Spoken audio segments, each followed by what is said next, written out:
All right, so I want to tell you a little quick story about a guy named Kevin Roos. He's a columnist. He writes stuff in the papers for a newspaper, New York Times, Business and Tech.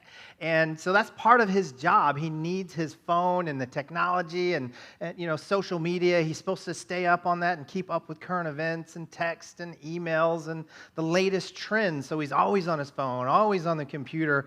But at some point, he crossed the line. And this line he crossed, he gradually began to feel a little bit more anxious. He gradually began to feel like he was spending more and more time on his phone, and he had kind of a less attention span, so to speak. His information came in 1 or 2 minute little brief things on the phone. Check this, check that. He's checking his, he's waiting for the cashier to punch in stuff at the thing, and he's checking his email right then and there. Check 1 or 2 at the time, and he's noticing that he's spending more and more time on his phone. He can't really focus to read a book. He can't really focus to watch a movie. So he's getting sucked in more and more and more. So he started to oh, I'm sorry. Yeah, our phones are really distracting, aren't they? Hello? Yeah, we're not supposed to have phones on during service. I'm like right in the middle of the message. Oh, sorry. I got to go, okay? I can't be doing this right. I love you too. Bye. Yeah, so his phone is really distracting for him. He could be in the middle of work and something happens like that, right? But he noticed that he was on his phone for I don't know, what does it say? 5 hours and 37 minutes a day. That doesn't, maybe not a lot out of 24, but 5 hours? But then there's something called these stats.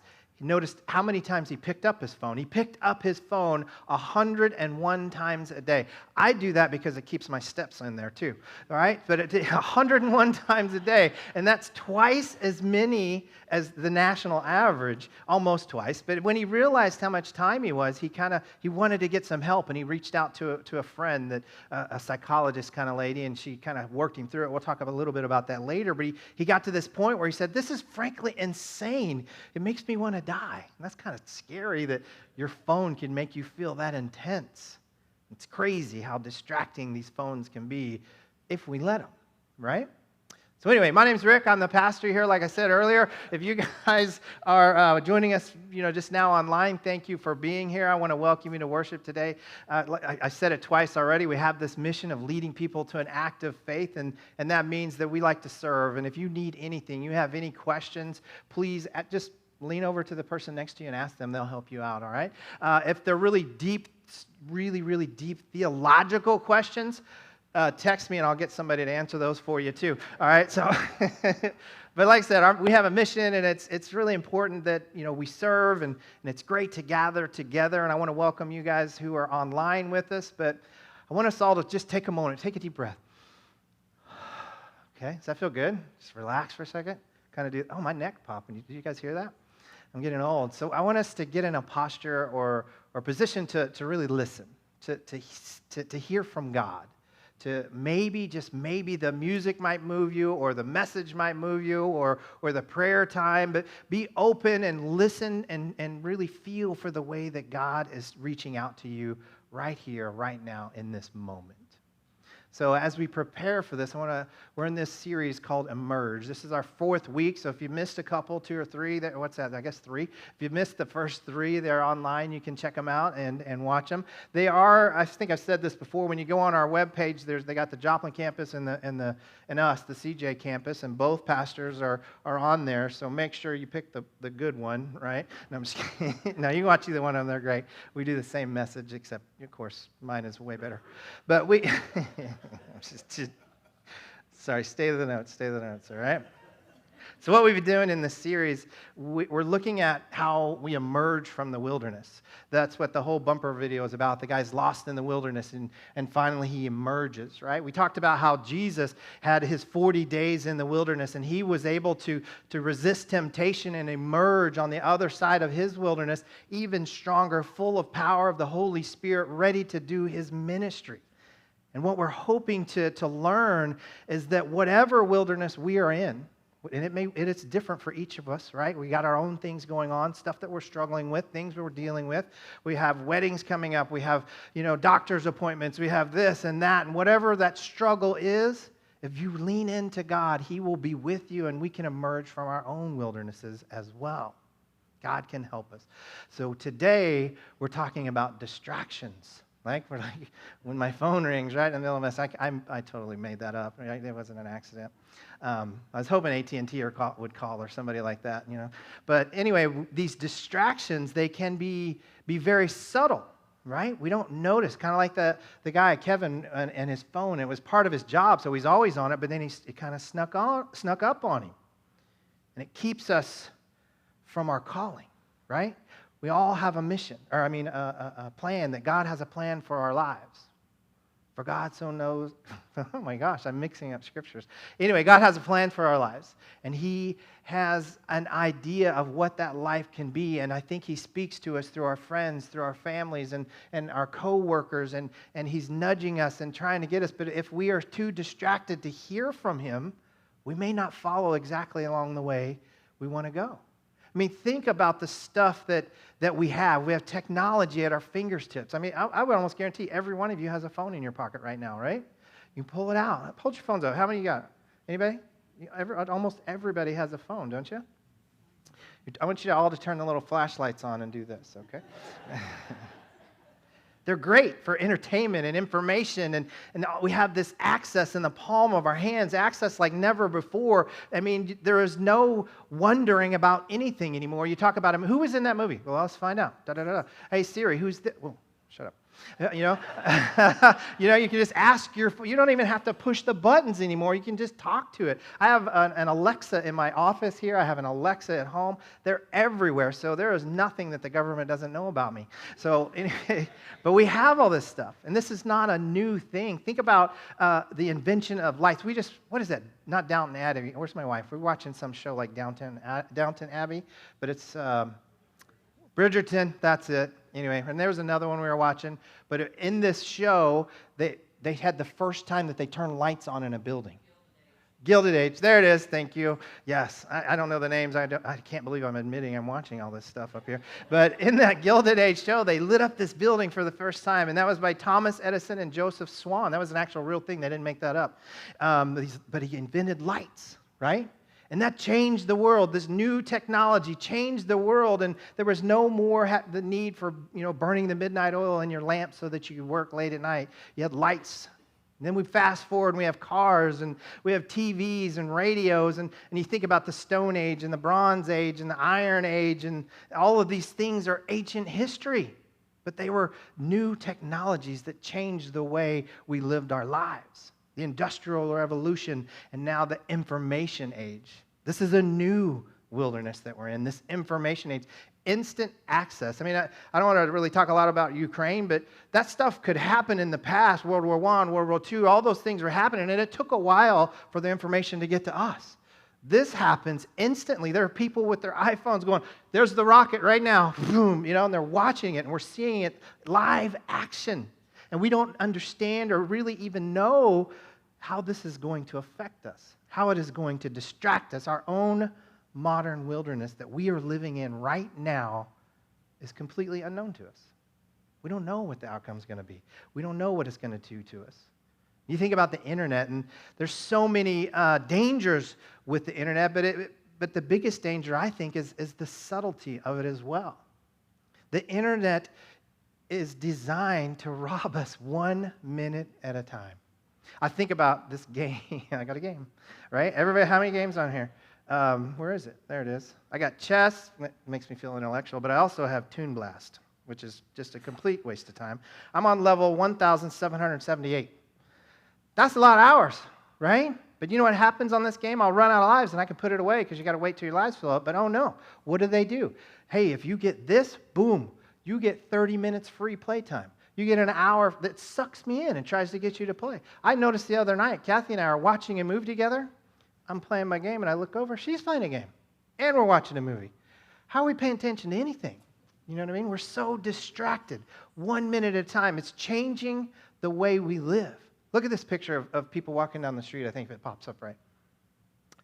Everybody's on their phone, looking down, walking. Oh, wait, I got to pick this. Hold on. Oh, I got a thing. All right. But that's what they're doing. They're walking. It's amazing. Have you ever watched on YouTube or one of those things? I'm telling you to go get more distracted, right? Where it shows people looking at their phone and walking in holes or walking into a creek or walking into a phone. We're so distracted. Walking into a phone, walking into whatever. Sorry, but we're so distracted and we don't know what's going on. But these distractions are small, like I said earlier, little 1 to 2 minute distractions, sometimes longer. We just get sucked in. The national average we talked about is, as far as picking up our phone, is 58. Now, the other guy was doing it 101 times. Maybe you're out here in the audience and you're like, that's not for me. That's like a Gen X thing or young people thing. But I looked up some stats. Gen X, 169 minutes a day on their phone, average. Boomers, which are some of you and me, probably, I think I'm in there, 136 minutes a day on our phone. So when I sometimes, the church posts stuff out there or whatever, like this is going on, that's going on, you know who some of the first people to respond or like or any of that stuff on our post are? Retired people. Even older than Gen X, even older than whatever all the letters are, right? You guys are on there too, so don't tell me you're not doing this. I see it. I tell people that I am friends with you on Facebook. I see what you post, right? Just so you know. And you see what I post. Now, my son's got the same name, so a lot of times I blame it on him. But but when we put all this time in these chunks together, there are these constant distractions. And maybe it's not that big a deal. Maybe it is. The more we do it, though, the more likely we're to pick it up again. And we're going to do it again and over and over and over. And it breaks our attention. This is terrible. I'm writing this message, right? I have my computer. I have my iPad open so that I can look at different commentaries and stuff. And I have my phone. And I'm trying to concentrate and type. My phone buzzes. I lose concentration. When you look at this and you look it up, how long does it take you to really focus back into what you're doing? So much so that I got a new computer because the other one blew up. It has a button I can push that says focus. And it blocks all text, it blocks everything, all the stuff that comes in. It's really cool. Haven't used it yet because I don't want to miss anything. But, but every time you lose your focus, it says the average is about a half an hour to refocus on what we're doing. We are so distracted, so distracted. But I don't want you to think that this is a doom and gloom. The internet's bad. Ooh, social media is horrible, blah, blah, blah. It's not about that. It's not a fear-based sermon. I think cell phones are great. They're an amazing technology that we can use for good if we choose to, right? It's a wonderful tool. And if I think about the tools that are available to us, and then I think about the tools that were available to Jesus in his day and age. I mean, Jesus was a carpenter, right? I'm sure as he's building things and working with people, there's that one movie with him where he's building a table with his mom and he's interacting with mom. He's using his skills to draw people in to be able to talk to him. I can just imagine them. It doesn't say this in the Bible, but I imagine them sitting around the fire with the disciples and whittling or something and just visiting and talking. He uses his skills and the technology available to him. And then you think about in the Roman Empire are the ones who first designed roads that changed the way the world worked back then. And then Jesus was in that time and he used those roads to spread the gospel, to spread hope and peace and love across the world, just based on how travel and interstate commerce and all that stuff worked. Now we look at our modern day technology, and there are good things. I mean, think about it. I post stuff on social media from time to time. I might throw a scripture up there or a portion of my devotional. I haven't done it in a while, but when I do, sometimes somebody will respond like, I really needed that. Thank you.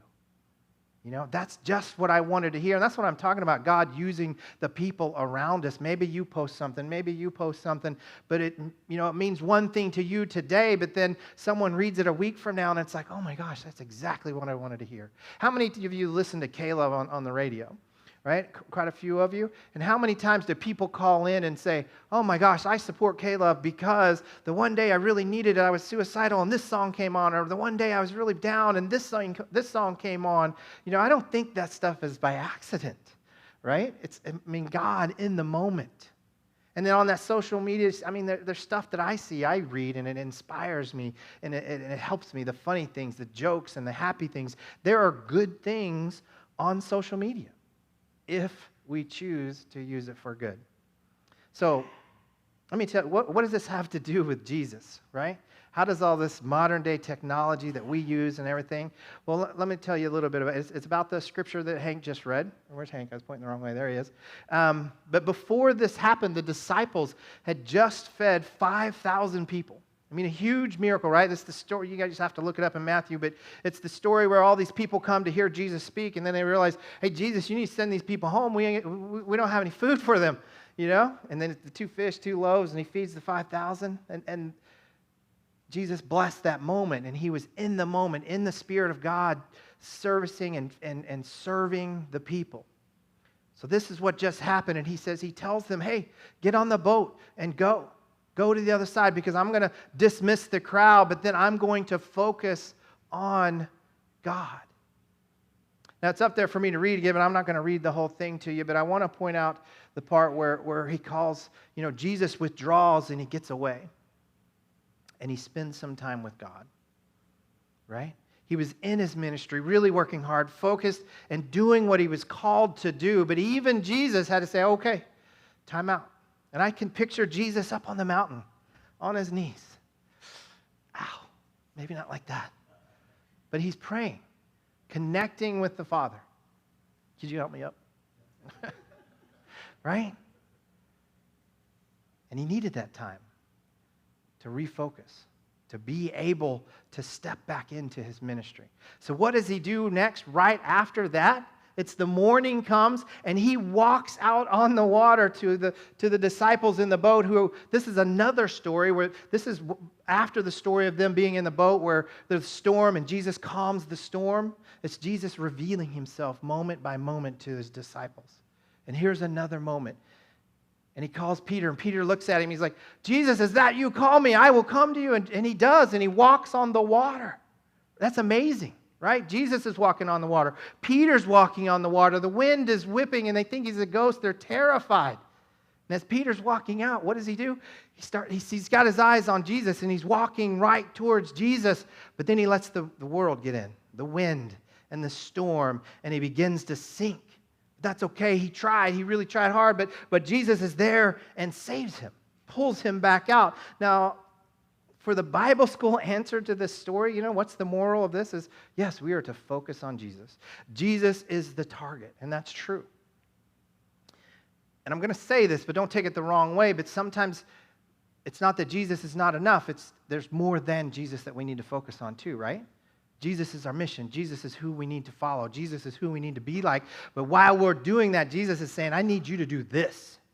This is what I want you to do. I want you to use the skills and the abilities you have. I want you to use your voice to reach people. I want you to use your singing ability. I want you to dance for the people. I want you to be a doctor. I want you to be a nurse. I want you to do this. Use your powers that I have given you for good, even when you're posting on Facebook or social media.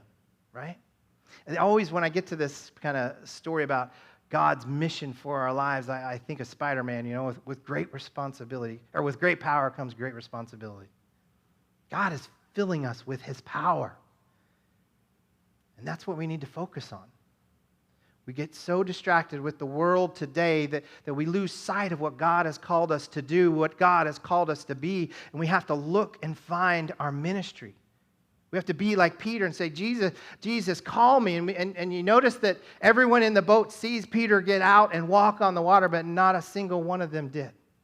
Because they were too distracted by the storm, or maybe even amazed at the miracle that they let that distract them from their calling. I think in that moment they all could have got out and walked on water, and Jesus would have been there for them. So it's one thing to reach out to God and to hear and learn what God is calling us to do, but it's a whole nother thing to actually step into it and do what God has called us to do. But that means when we finally decide that, hey, God, I hear you. This is the mission you've called me to be the light of Christ in this world. It's time for us to step out of that boat, right? To step into what God has called us to be. But that's when the hard work begins, right? You can't just jump right in. You got to step out, but you got to do the hard work of discernment, this Christianese word, which means to figure out what is it you're calling me to do, God? What do you want me to be? We must be we must go to God like Peter did and ask him, and then we need to be willing to listen, to hear what God is saying to us. And I'm not saying that it doesn't happen, right? Because I had moments in my life where I felt like God was actually talking to me, and I'd almost hear his voice in my head. I'm not saying that doesn't happen to everybody, but I think sometimes God will use your mom, your dad, your brother, your coworker. Someone is going to see something in you and want you to and help you. So we have to be willing to be led by the Spirit, but we also have to slow down and understand, who is it that we need to listen to? Who do we need to listen to? The wind comes, and after all this, we step in and we're listening. And Peter, he heard Jesus, and he stepped out on the water, but then he stumbles, right? It's because he started focusing on the wind. But I think when we really focus and we put our trust in God, that's when we can harness the wind. The trouble and the disturbances and the things around us, the social media and the internet and our phones and all that stuff, we can harness that kind of technology and use it for us. Like the wind, when we focus on the wind, we can put up a sail and we can control where we're going if we choose to. If not, the wind just blows us wherever, right? Or blows against us so hard that we can row and we can row and row and not make any progress. So for me, or the wind or the distractions remind me that I only have so much time and so much energy. I can't do everything. So my problem is where do I start? Right? And it's the same for all of us. Where do we start? So first is we need to think about who we're listening to. And it kind of reminds me of when I was kind of discerning or figuring out, should I be a pastor? Should I step out of the boat and become a pastor? And there are people, some of you in this room, that have told me, oh, I knew you were going to be a pastor someday. And that's real confirmation, right? I didn't know you were going to be so bad when you first started. No, I'm kidding. But there are people that gave me that confidence, right? You can do it. You were called to do this. But then there are other people like, I don't know. I mean, that's a big decision, right? It's a huge, I don't like to talk about this a lot, but it was a pay cut for our family to take this job when I first started, right? And that's it. Not that was discouraging to me, but it made me understand the seriousness of what I was being called into. And just so you know, we still eat. I have plenty of food. We have cars. We have a home. God has provided the whole time. I've never wanted for anything, right? So these things are a way that help me contemplate and help me understand God's calling on my life. But technology sometimes can be this mindless escape. We don't want to deal with the world. I don't want to deal with my problems. So I'm just going to sink into my phone, play games, and check out the news. Or sometimes even the phone is the source of the problem. Oh, man, COVID. Oh, Ukraine. Oh, Russia this. And all the bad news in the world is in the palm of our hands. And I am just as bad. This is a brand new phone. I've already scratched the case. Every time a new phone comes out, I want a phone. I begged Kathy for like 3 weeks, and I finally got a new phone, right? That's how bad I am. When I read these things, when I study for this stuff, I should be sitting out there listening to somebody tell me this stuff, right? I am just as bad. These distractions are hard, and they suck us in, everybody. And we all have hopes and dreams of things that we want to do, right? Some people, oh man, I want to write a book. I want to do this. I want to be good. I want to accomplish something in my life. I've always wanted to learn how to play this thing. I didn't know they left it on. This is all I can do. See what I mean? One scale. Thank you very much. I'll be playing next week in the band. They didn't know I was going to do that, so the cameraman's freaking out too. But that's all. I took one lesson. I learned this, and then she said, do it the other hand, and I can do it. And then she said, do them both. And I was like, what? Can't do it. But I've wanted to, maybe leave a legacy of serving more, helping people, not being so selfish. Maybe we want to eat better. Maybe we want to exercise more. Maybe like I said, want to write a book or learn to play an instrument. But we let our own self-doubt sink in, and then we let these distractions pull us away from where we want to be, from where God has called us to be. I look at and I think of the band and the talents that they have and how they are using their talents for us to be able to worship God on Sunday mornings. That's amazing. And every one of us has something God has called us to be and called us, and the gifts and the skills and the talents that He's given us. He's calling us to use them to further His kingdom. But we're so distracted. And the wind blows us this way, and the wind blows us that way. It reminds me of a fictional book that C.S. Lewis wrote. Some of you may have heard of him. And it's the Screwtape Letters. And this book was written where, Satan's trying to figure out how to get us, and he's talking to the demons, and the demons kind of come up with this plan. And this is what it says in the book. It says, you can make him waste his time, not only in conversations he enjoys with people whom he likes, but in conversations with those he cares nothing about on subjects that bore him. You can make him do nothing at all for long periods. The Christians describe the enemy as one without whom nothing is strong, and nothing is very strong. Strong enough to steal away a man's best years, not in sweet sins, but in the dreary flickering of the mind. Translated, he says, let's keep them busy, doing busy work. Let's keep them worrying about, what does it say? Minoring or majoring in the minors. Right? We fight over stuff we don't need to fight over, and we worry about stuff we don't need to worry about. And when we are taking care of ourselves, taking ourselves kind of off the chessboard, so to speak, where our piece is no longer usable, then Satan doesn't even have to worry about us.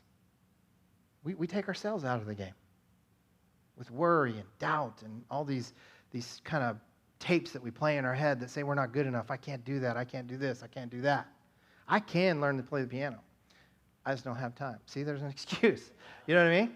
You can learn to do anything you want to do. Now, learning to do it well is another thing, but we can do that. So I think about, what do we do now? What do we do with all this information about distractions and all of that? And it's perfect timing because we're in the season of Lent, right? And all of you are perfect on whatever it is you're doing for Lent. I'm sure you haven't made a mistake or messed up once, right? On fasting or eating on the day you're supposed to be fasting like I did last week. Messed it up. I'm just grubbing away. And then it's like, oh, today's the day.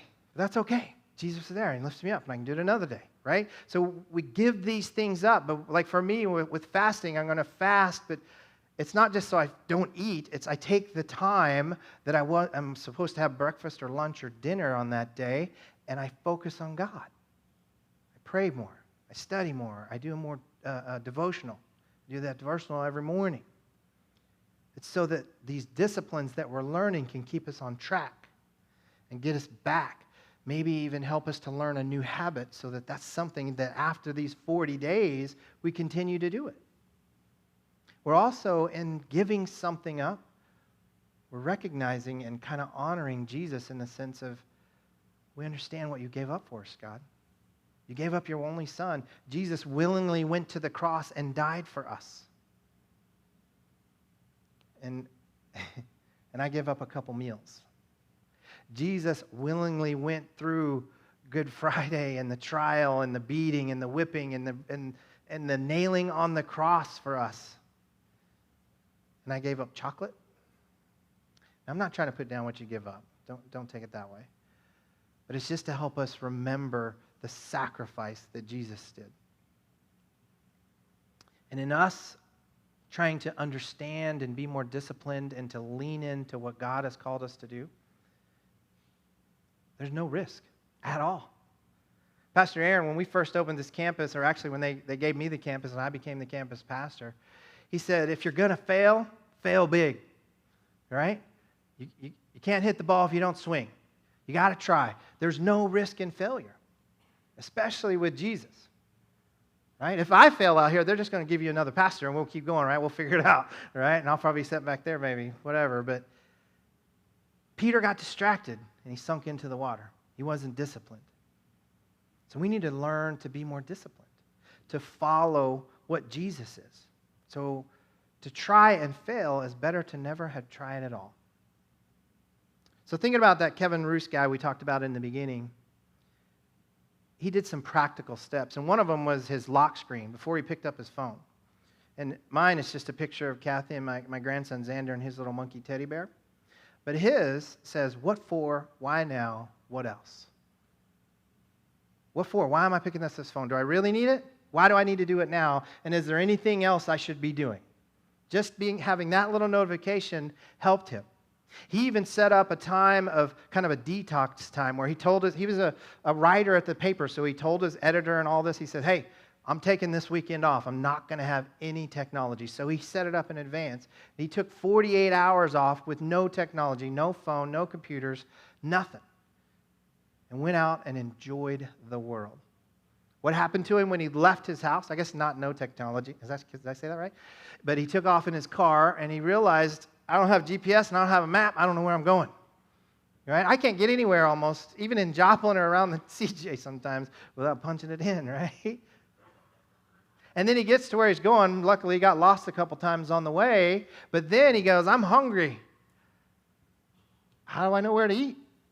How do I know if they're open? And he's having a little bit of withdrawals, like, oh my gosh, that's how addicted to his phone was, he was to his phone. But after he kind of got over the shock, he kind of got this newfound appreciation of not having his phone, the power that it gave to him. It helped him to be more comfortable in his idle time. And I think sometimes we're afraid to be alone because that's when the thoughts start creeping in.